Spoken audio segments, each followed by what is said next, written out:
Welcome back to Footballology.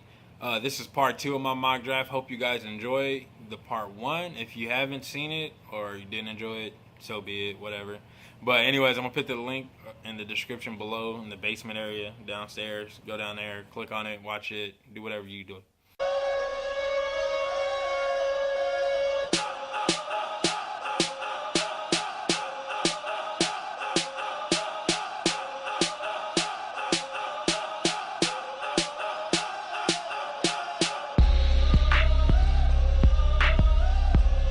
On at number 17, I got Melvin Gordon going to the San Diego Chargers. I think this is a really quality pick for them. Give them a true running back that they've been missing out on since LT.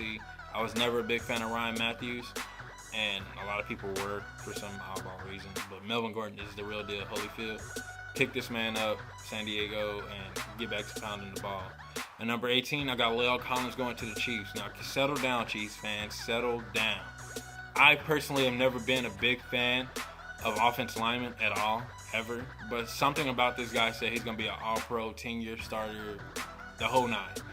He can create competition at the left tackle for us. He can start at right guard, left guard, or right tackle for us. I feel like that if we put him at any of those positions, that our offensive line is an automatic upgrade, and then Alex Smith is not getting hit so much, and maybe he can throw the ball more, I guess. I don't know. Anyways, moving on.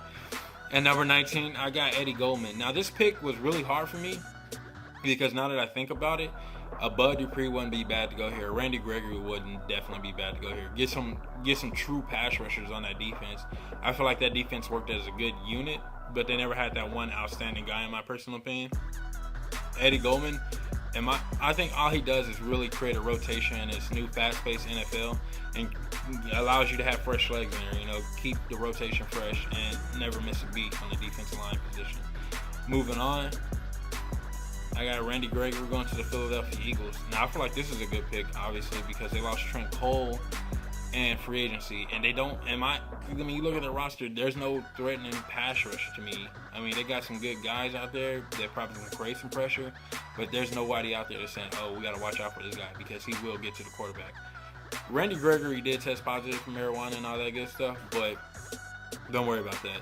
Justin Houston did the same thing, won the third round, 22 sacks later, the man's a beast. Moving on to number 21, I got Kevin Johnson. I don't know. It was weird because he kind of just popped up on me. A lot of people were like, oh, he's good, watch him. And then I was like, oh, wow, he's really good. So I feel like if Cincinnati needed a corner, and I think they do. I mean, they're getting older there. Leon Hall can't stay healthy. I mean, why not go get this guy? And Cincinnati's another one of those defenses that they work as a unit. That, you know, from back to front to back, and they work really good together. And I feel like that you get this guy and start to shore up your cornerback position and even get younger, at the same time. Sorry.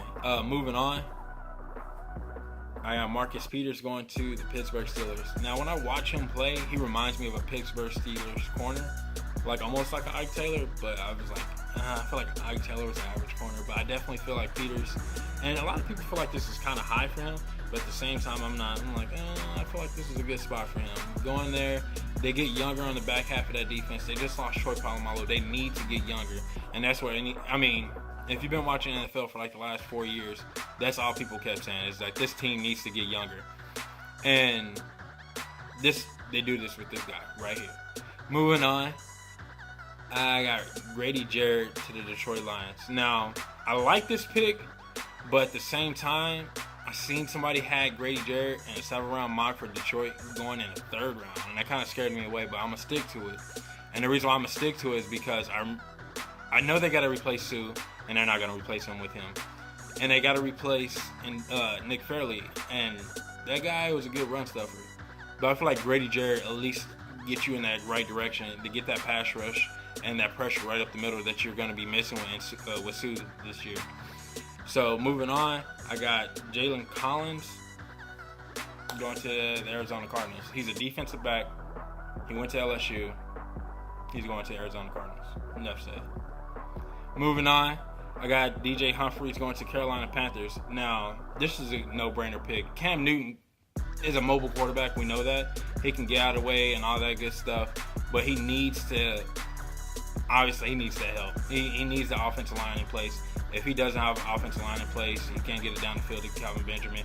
And they got to start rebuilding this offensive line now for him. Moving on to my next pick, I got Jaelen Strong going to the Baltimore Ravens. And I feel like that this makes all the sense. You lost Torrey Smith to free agency, and then now you bring him in, gives you a red zone threat. Now I know they really like their receivers that they have there, but I'm not sold on like a Marlon Brown. Steve Smith is Steve Smith, dude's the animal. But I feel like give Joe Flacco a true red zone threat and get Jalen Strong. I feel like that's a good move. Let me know what you think. I like that's a good move. Moving on. Todd Gurley to the Cowboys. They did pick up Darren McFadden in free agency. But if you're a true NFL fan, you know Darren McFadden has a real bad habit of not staying healthy. And, last year he did stay healthy. It was like, but get Todd Gurley in there behind the offensive line. Why not? 2 running backs in the first round. I would like it. At least try it, Jerry, get another running back and pound the rock. Hopefully this guy comes off his ACL strong because I liked him. At first people were like, Todd Gurley's good. And I was like, then I watched him. Like, dude's good. Go to Dallas, get behind the offensive line and do the thing. Dallas, don't go get AP. Save your money, save your paper. Go get Todd Gurley. Moving on. Yeah, got Jordan Phillips. Now, when I did the Denver Broncos pick, it was really hard for me because I looked at their line and then I realized they lost Vickerson. They lost Pot Roast. That's his name, Pot Roast. And when they lost him, I'm like, well, what do they do? They're switching. I seen somewhere they're switching to a 3-4. Correct me if I'm wrong. But I'm like, yeah, go get Phillips. Start getting a rotation on the defensive line. Like I said, in this new NFL, the defensive line almost has to be in a rotation. Like, you have to keep fresh legs out there to not drop off in production. This guy gives you that. Sylvester Williams out there. I think they still have Derek Wolfe out there. And, it just gives them a true rotation. I know a lot of guys got like a second, maybe even a third round grade on this guy. But I really like him at this pick. And I'm pretty sure I'm going to get heck about this too. Moving on. I got Ereck Flowers to the Indianapolis Colts. Now, I'm a huge Andrew Luck fan. So is anybody else out there. Because the dude tore it up in fantasy football for me. Protect the man. Go get this guy. Offensive linemen are coming off the board because they're good. And I feel like you need to shore up your offensive line right now because Andrew Luck is good. Like, protect your investment, Indianapolis. You have to protect your investment. If you don't, then you're not trying. Moving on. I got Paul Dawson. This guy is good.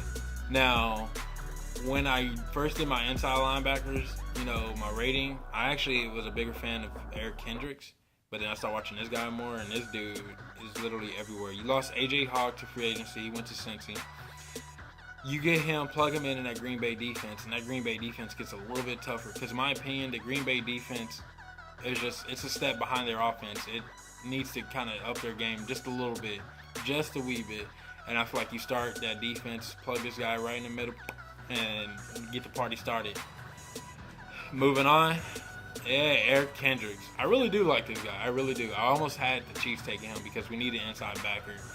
But I think that him going to New Orleans Saints, because New Orleans Saints, the way they're retooling to be a strong physical team, and they can dominate both defensively and in the running game. They're trying to become the new Seattle. You plug this guy in the middle of your defense, have him control, and be that. He's obviously going to be a rookie. He's going to make mistakes, but allow him to be almost that field general for your team in the middle of that defense, getting people in position and things like that. And I think he has the ability to do it. I'm a huge fan of Eric Kendricks. I feel like he's going to be good at the next level. And moving on. Loading. I'm just going to get to it. I got the New England Patriots taking Tre Jackson. I was back and forth on this pick. I was just everywhere with this pick because you're the New England Patriots. You did lose a lot of guys to free agency, a lot of quality guys to free agency. So this pick can really go anywhere. There he is. This pick can go anywhere, and I feel like that when you think about it, New England didn't have the best offensive line last year. They need to start retooling. They need to get younger and start plugging in guys. I mean, that rotation on offensive lineman last year was really scary and really vicious. Let me know what you guys think. I think it's a good move. I know a lot of people are going to be like, Mike, that ain't a good move. That's stupid, man. They need this. They got to replace Darrell Revis and all that. But anyways, I feel like this is a really, really good move. And why not go with it? Offensive linemen are coming off the board like crazy because they're good. All right, that's all I got for you guys this week. Be safe. Make sure you comment. Please continue commenting regardless. If you're going to comment, you're going to ask me some questions, debate me, go for it. I'm down for it. Like it, share it, hit me up on Twitter, whatever it is. Let me know what you guys think of this video and my mock draft, and there's a complete package. I'll talk to you guys later. Deuce, football fans.